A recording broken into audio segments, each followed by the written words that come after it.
Bismillahirrahmanirrahim. Assalamu alaikum everyone. I hope that you all are fine and you all are doing well. So, welcome back to my channel, and today we are going to cover a very interesting lecture of lexical studies. In the previous three videos, we have discussed about the introduction of the morphology, what is lexical studies, the morphemes, and all about the basics of the lexical studies.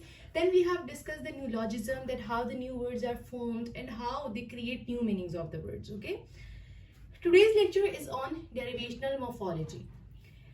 I will discuss inflectional morphology in the next lecture, and inshallah we will discuss the difference between both. So today's lecture is about the derivational morphology. अब derivational morphology क्या है? Derive. यहाँ से आप देखें derivation यानी कि ऐसे words जो कि derive हुए हों या हो सकते हों. New words की formation morphology में prefix या suffix add करके उसको हम कहते हैं डेरिवेशनल मॉर्फोलॉजी. यानी कि मॉर्फोलॉजी की ऐसी ब्रांच जिसमें हम नए वर्ड्स फॉर्म करते हैं by adding the prefix and suffix. Derivational morphology changes the semantic information of the word. आपको याद होगा कि मैंने आपको 5 इंफॉर्मेशंस बताई थी जिसमें फोनेटिक्स थे, सिमेंटिक्स थी, सिंटैक्टिक थी. ये सारी इंफॉर्मेशंस मैं आपको फर्स्ट लेक्चर में बता चुकी हूँ. और जो मैंने आपको बताई थी इंफॉर्मेशन सिमेंटिक, वो डेरिवेशनल मॉर्फोलॉजी हमेशा मीनिंग चेंज कर देती है वर्ड के, एक्सेप्ट वन जो कि डिमिनुटिव सफिक्स है. ये हम डिस्कस करते हैं अभी. इसके अलावा डेरिवेशनल मॉर्फोलॉजी में हम ये भी डिस्कस करेंगे अभी कि रूट, बेस, स्टेम में क्या डिफरेंस है. और डेरिवेशनल मॉर्फोलॉजी की ये 5 टाइप्स कह लें या 5 इसके जो तरीक़ेकार हैं जिसकी वजह से हम इसको डेरिवेशनल में लेकर जाते हैं, तो हम ये चीज़ें डिस्कस करेंगे. बस आपने ये चीज़ याद करनी है कि किसी भी चीज़ में आपका अगर सफिक्स या प्रीफिक्स ऐड हो गया, इट मीन्स कि वो डेरिवेशनल के अंडर आ रही है. ठीक है. और ये हमेशा कैटेगरी को चेंज करता है. कैटेगरी मीन्स जो आपकी सिमेंटिक कैटेगरी है. ठीक है. वो हम हर उसके साथ साथ डिस्कस करते हैं कि वो कौन सी कैटेगरी को चेंज करेगा. ठीक है. वैसे तो ये इसके अलावा डिमिनुटिव के अलावा पार्ट ऑफ स्पीच की कैटेगरी भी चेंज कर देता है. बहरहाल हम देखते हैं अभी क्या है. पहला हमारे पास है कंपाउंड या कंपाउंडिंग. आगे मैंने डेफिनेशन लिखी है, 2 individual words are joined together. What do you mean by compound or compounding? ठीक है. Compound and compounding basically is a process by which a new word is formed by joining the 2 individual previously existing words.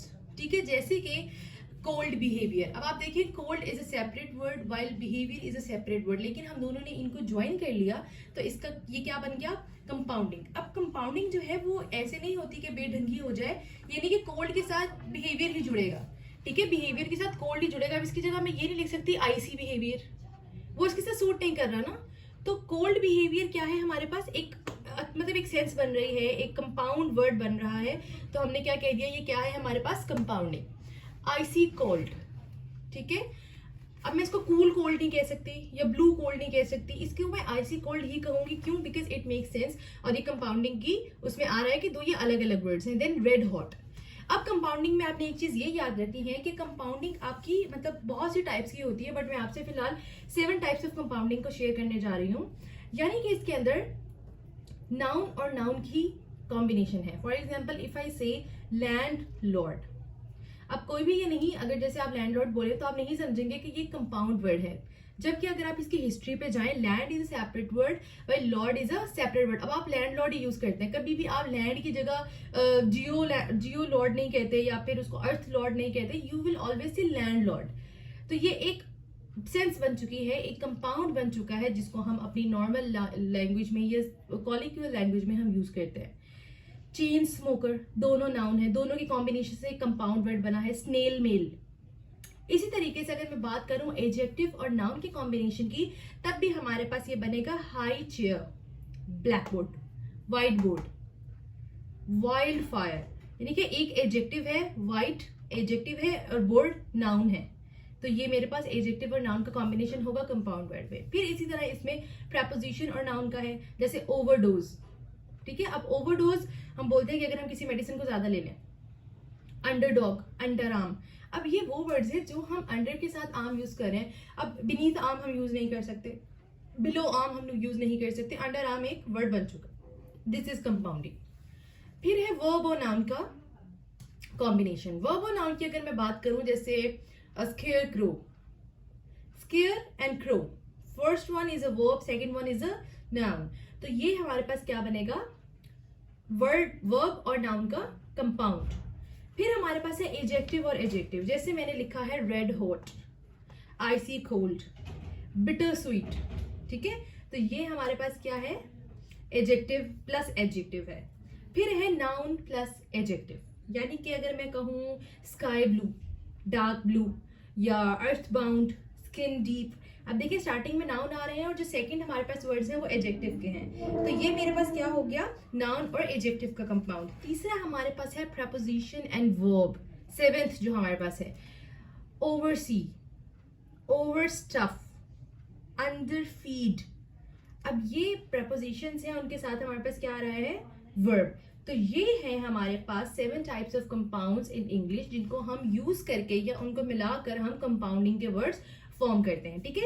अब आप देखें, ये हो गया हमारे पास एक इसकी कैटेगरी। नेक्स्ट हमारे पास कैटेगरी इसकी आती है एजेंटिव सफिक्स।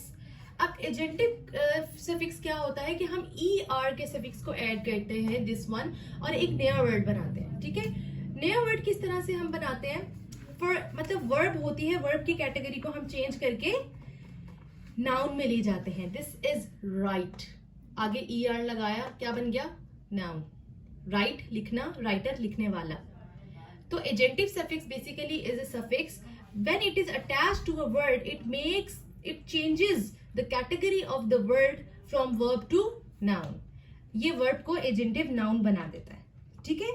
फिर हम बात करते हैं, जैसे मैंने आगे एग्जांपल्स लिखी हुई है, बेक से बेकर, मार्क से मार्कर, मेक से मेकर, राइट से राइटर और पेंट से पेंटर, ठीक है। अब ये हमारे पास हो गया सेकेंड भी एजेंटिव सफिक्स हो गया। तीसरा हमारे पास है एबल सफिक्स।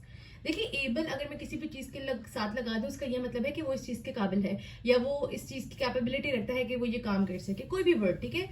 अगर मैं किसी भी वर्ब में, नाउन में, किसी भी चीज में अगर मैं लगाऊं एबल, ठीक है, तो वर्ब में अगर मैं लगाऊं तो क्या बन जाएगा, वो एडजेक्टिव बन जाएगा। जैसे मैं लिखूं comfortable, this is a very comfortable stick, ठीक है।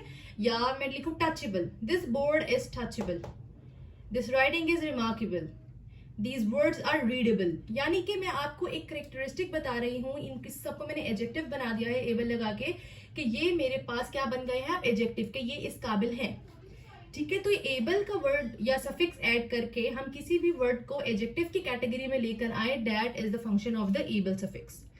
I hope it's clear. अब एबल सफिक्स क्या करता है, वर्ड की फोनेटिक कैटेगरी भी चेंज कर देता है, वर्ब की पार्ट ऑफ स्पीच, उसकी जो सिंटैक्टिक कैटेगरी है वो भी चेंज कर देता है, और सेमांटिक कैटेगरी को भी चेंज कर देता है। देखिए कंफर्ट से कंफर्टेबल हो गया, फोनेटिकली चेंज्ड, ठीक है। आप बोल रहे कंफर्ट बोलना अलग है, कंफर्टेबल बोलना अलग है।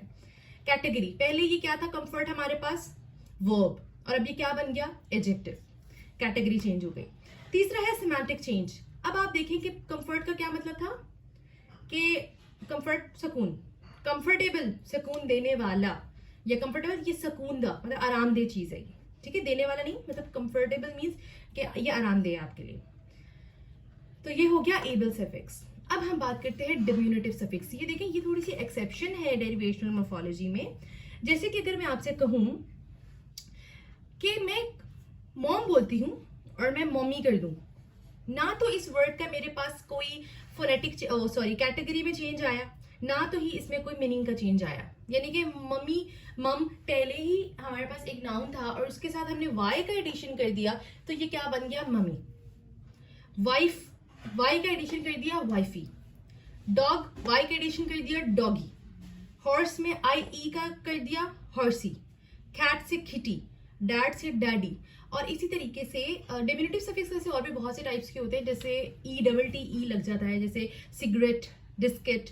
ये खैर अभी आप छोड़ दें। बाकी भी डिमिनिटिव सफिक्स होते हैं जो कि वर्ड की कैटेगरी को चेंज कर देते हैं, यानी कि उनको स्मॉलर या लार्जर बताने के लिए यूज किए जाते हैं। बट टिल नाउ आपके लिए ये ही इंपॉर्टेंट है कि वाई और IE जो है हमारे पास डिमिनिटिव सफिक्स है, जो कि वर्ड की कैटेगरी को चेंज नहीं करते, लेकिन उसमें प्रैग्मेटिक चेंज लेकर आते हैं, ठीक है। प्रैग्मेटिक मतलब आप कॉन्टेक्स्ट के हवाले से उसको कैसे यूज करें, तो वो आपको क्या लेकर आता है, उसमें चेंज लेकर आता है, प्रैग्मेटिक। अब आप देखिए, मॉम, मम्मी, नाउन से नाउन रहा, कोई सेमांटिक चेंज नहीं है, पहले भी मतलब माँ था, दूसरा भी मतलब माँ है। तो डिमिनिटिव सफिक्स क्या है कि ये वाहिद कैटेगरी है डेरिवेशनल मॉर्फोलॉजी की, जो कि वर्ड की जो सिमेंटिक कैटेगरी है वो चेंज नहीं करती। बाकी आप जितने भी देख रहे हैं उन सब में वर्ड की वो जो कैटेगरी है, जो सिमेंटिक कैटेगरी है, वो चेंज हो जाती है। ठीक है, तो अब हम बात करते हैं बैक फॉर्मेशन की। देखिए बैक फॉर्मेशन का सीधा सीधा मतलब, अच्छा हाँ एक बात मैं बता दूं, डिमिनुटिव जो हमारे पास सफिक्स है ये चाइल्ड लैंग्वेज भी होती है। जैसे छोटे बच्चे मतलब बोलते हैं हर चीज में ई लगा देते हैं, मम्मी, डैडी और मतलब हर चीज को। ठीक है, फिर हम बात करते हैं बैक फॉर्मेशन की। बैक फॉर्मेशन बेसिकली हमारे पास एक ऐसा वर्ड फॉर्मेशन प्रोसेस है जिसके थ्रू हम मतलब आप ये समझ लें कि ये रिवर्स्ड है। This is a reversed process, ऐसा प्रोसेस जिसमें वर्ड फॉर्मेशन रिवर्स हो जाए, that is basically back formation. मैं आपको इसको एक एग्जांपल से समझाती हूँ। यानी कि when you heard a word that is back formed, ठीक है, you will think that the word comes first and this is the second version of the word. मतलब आप इसको हटाएंगे ना जब ई आर को, ए आर को, तो आपके पास जो वर्ड आएगा आप ये समझते हैं कि ये हैक पहले आया है, जबकि हैकर पहले आया है। फिर हैकर से बना है hack. Hack is the back formation word, यानी कि हैकर पहले आया। हमें अमूमन ये लगता है कि ई आर हटाएंगे तो हैक बन जाएगा, या इसके साथ ई आर अटैच करने से ये हैकर बना है, जबकि पहले आया हमारे पास हैक और हैकर आया, फिर हमने इससे क्या डिडक्ट किया, हैक। ये है बैक फॉर्मेशन, कि पहले एक वर्ड आ गया है हमारे पास, उससे हम एक नया वर्ड बना रहे हैं, मतलब बैक फॉर्म कर रहे हैं, रिवर्स कर रहे हैं उस वर्ड को। जैसे पहले आया डोनेशन, फिर डोनेशन से हमने बना लिया डोनेट। एडिटर पहले आया, हमने इससे क्या बना लिया, एडिट। हैकर पहले आया, हमने इससे क्या बैक फॉर्म कर लिया, हैक। बेगर आया पहले, हमने टू बैग। पेडलर से पेडल। ये जो वर्ड्स हैं पहले आए और बाद में हमारे पास आए, इनके जो बैक फॉर्म वर्ड है जो मैंने आपको बताया। इसी तरीके से टेलीविजन पहले आया था और टेलीवाइज बाद में आया। ठीक है, तो हम इसी तरीके से अगर आप देखें इमोशन, इमोशन वर्ड पहले था और टू इमोट, इमोट करना, वो आया बाद में। तो अब आप ये सिंपल तरीका ये है पढ़ने का कि एक वर्ड है, हमने उस वर्ड से उसका दूसरी कैटेगरी को निकाला, उसको हम कहते हैं बैक फॉर्मेशन। यानी कि ये नहीं है कि इसके साथ सफिक्स लगाया तो ये एक न्यू वर्ड बन गया, नो। पहले हैकर आया, उसके बाद हमने इसके अंदर से हैक डिड्यूस किया, तो ये हमारे पास है बैक फॉर्मेशन। आई होप कि आपको ये 5 जो कैटेगरीज हैं वो क्लियर होंगी कि डेरिवेशनल मॉर्फोलॉजी बेसिकली है क्या। अब अच्छा एक छोटा सा यहाँ पे मैं आपको बता दूं एक डिफरेंस जो कि आगे जाके आपके काम आएगा, बट हाल कल के लेक्चर में तो मैं आपको बताऊंगी कि इन्फ्लेक्शनल मॉर्फीम और या मॉर्फोलॉजी क्या है, और फिर हम इसकी सारी चीज डिस्कस करेंगे इन्फ्लेक्शनल की। लेकिन अभी जरूरी है कि मैं आपको रूट, स्टेम और बेस का बता दूं, क्योंकि ये बहुत सी कंफ्यूजन लोगों में रहती है। यहाँ पे मैंने ना एक कॉम्प्लेक्स वर्ड लिखा है। आई हैव टोल्ड यू कि कॉम्प्लेक्स वर्ड वो वर्ड होता है जो मोनोमॉर्फेमिक नहीं होता, यानी कि जिसमें एक से ज्यादा मॉर्फीम होते हैं। अनटचेबल्स, ठीक है, अनटचेबल, आगे ऐसे प्लूरल बनाया हुआ मैंने। अब आप इन्फ्लेक्शनल फिलहाल अभी इसको छोड़ दें क्योंकि ये मैं आपको कल पढ़ाऊंगी। Un is a prefix, able is a suffix, दोनों के दोनों डेरिवेशनल मॉर्फीम में आते हैं। मैंने आपको बताया कि प्रीफिक्स और सफिक्स ऐड करेंगे डेरिवेशनल में जाएगा। टच, इसको क्या आप तोड़ सकते हैं? You can not break touch, ये मोनोमॉर्फेमिक वर्ड है। ऐसा वर्ड जो कि मोनोमॉर्फेमिक हो, जिसको हम मजीद ब्रेक नहीं कर सकते, उसको हम क्या कहते हैं, रूट। नॉर्मल लैंग्वेज में हर, आपने छोटे बच्चों को भी कहते सुना होगा, उनको जो टीचर्स पढ़ाते हैं कि ये रूट वर्ड है, ये मजीद ब्रेकडाउन नहीं किया जा सकता, रूट। रूट वर्ड हम कॉलिक्वल लैंग्वेज में कहते हैं टच। देखिए अनटचेबल को हम तोड़ सकते हैं, अनटचेबल एस तोड़ सकते हैं इस वर्ड को, बट टच को आप नहीं तोड़ सकते। ठीक है, तो अब क्या हुआ, हम इसको कहते हैं ये रूट वर्ड है। अगर मैं डेरिवेशनल मॉर्फोलॉजी को डील कर रही हूं, यानी कि मैं अन और एबल के साथ अनटचेबल को देख रही हूं, तो इस टच को मैं डेरिवेशनल मॉर्फोलॉजी में कहूंगी ये बेस है। क्लियर? और अगर यही सब कुछ मैं इन्फ्लेक्शनल मॉर्फोलॉजी में डील कर रही हूं, तो मैं इस रूट वर्ड को स्टेम बोलूंगी। सो इट्स सिंपल, बेस भी रूट है, स्टेम भी रूट है, but there is a difference कि डेरिवेशनल मॉर्फोलॉजी में डील करते हुए you will call a root word a base word, जो कि प्रीफिक्स और सफिक्स को लेता है, while while dealing the inflectional morphology, you call the touch word, the root word as a stem, जो कि inflectional morpheme को लेता है. आई होप कि आपको ये डिफरेंस क्लियर होगा. काफी अलग अलग चीजें लगती हैं but they are literally same. तो मैंने आपको बता दिया कि डेरिवेशनल मॉर्फोलॉजी हमारे पास क्या है. It is basically the formation of the new words mostly by adding the prefix and suffix into the word. मैंने आपको इसकी 5 टाइप्स बताई हैं, ठीक है, जो कंपाउंडिंग है, एजेंटिव है, एबल सफिक्स है, डिमिनुटिव है और बैक फॉर्मेशन है.